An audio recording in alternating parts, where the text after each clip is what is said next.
போது ஒரு முஸ்லிம் மற்ற முஸ்லிமுக்காக வேண்டி துவா செய்தால், இறைவா அவருக்கு சேஹத்தை தந்தருள்வாயாக, அவருக்கு ஆஃபியத்தை தந்தருள்வாயாக, யா அல்லாஹ் அவருக்கு ஆரோக்கியத்தை தந்தருள்வாயாக, யா அல்லாஹ் இம்மையிலும் மறுமையிலும் அவருக்கு வெற்றியை தந்தருள்வாயாக, யா அல்லாஹ் அவருக்கு பலா முசீபத்துகளை தூராக்குவாயாக என்று ஒரு முஸ்லிம் மற்ற முஸ்லிமுக்காக வேண்டி பிரார்த்தனை செய்தால், துவா செய்தால், நம் இடத்தில் நம் அருகிலே ஒரு வானவர் இருக்கிறார்.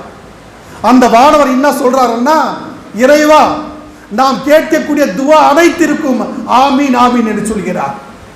ஆமீன் மட்டும் சொல்லவில்லை, மேலும் இந்த விஷயத்தையும் சொல்கிறார், யா அல்லாஹ் அந்த துவாவை நீ எப்படி ஏற்றுக்கொள்கிறாயோ இவருடைய துவாவை ஏற்றுக்கொள்வாயாக. யார் துவா கேட்கிறாரோ அவரை பற்றி வானவர்கள் சொல்வார்கள், இறைவா இவருடைய துவாவை ஏற்பாயாக, இவருடைய துவாவை அங்கீகரிப்பாயாக, இவருடைய துவாவை கபூல் செய்வாயாக என்று நாம் பிற மனிதருக்காக வேண்டி கேட்டால் வானவர் நமக்காக துவா கேட்கிறார்கள்.